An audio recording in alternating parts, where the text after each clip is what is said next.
എടാ മോനെ ഒരു പാലെടുക്ക്. ഇന്നത്തെ എൻ്റെ ഉച്ചഭക്ഷണമാണ് ഞാനിവിടെ അൺബോക്സ് ചെയ്യാൻ പോകുന്നത്. ഇതാണ് ഈ കീശിലുള്ള സാധനമാണ്. ഇത് മിസ്ലി. നമുക്കൊരു ധാരണയുണ്ട് ഉച്ചക്ക് ചോറും സാമ്പാറും തന്നെ കഴിച്ചാൽ അങ്ങോട്ട് ഉള്ളിലേക്ക് എത്തും. അതൊരു പൊട്ടത്തെറ്റാ. ഈ വെള്ള ചോറ് കഴിക്കുമ്പോൾ നമ്മുടെ ശരീരത്തിലേക്ക് നമ്മളിങ്ങനെ പഞ്ചസാര വാരി തിന്നുന്നതിന് തുല്യ.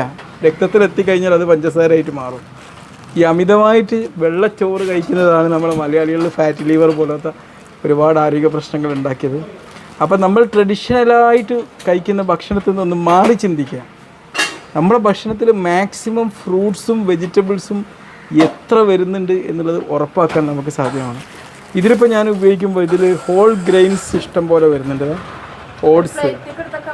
ഓട്സിൻ്റെ കാര്യങ്ങൾ വരുന്നുണ്ട്, ഡ്രൈ ഫ്രൂട്ട്സ് വരുന്നുണ്ട്. ഇതാ മുന്തിരി ഉണ്ടോ, ഇങ്ങനത്തെ എല്ലാ സാധനങ്ങളും ഇതിൽ വരുന്നുണ്ട്. ഇത് ഞാൻ പാലിനോട് മിക്സ് ചെയ്ത് കഴിയുമ്പോൾ എനിക്ക്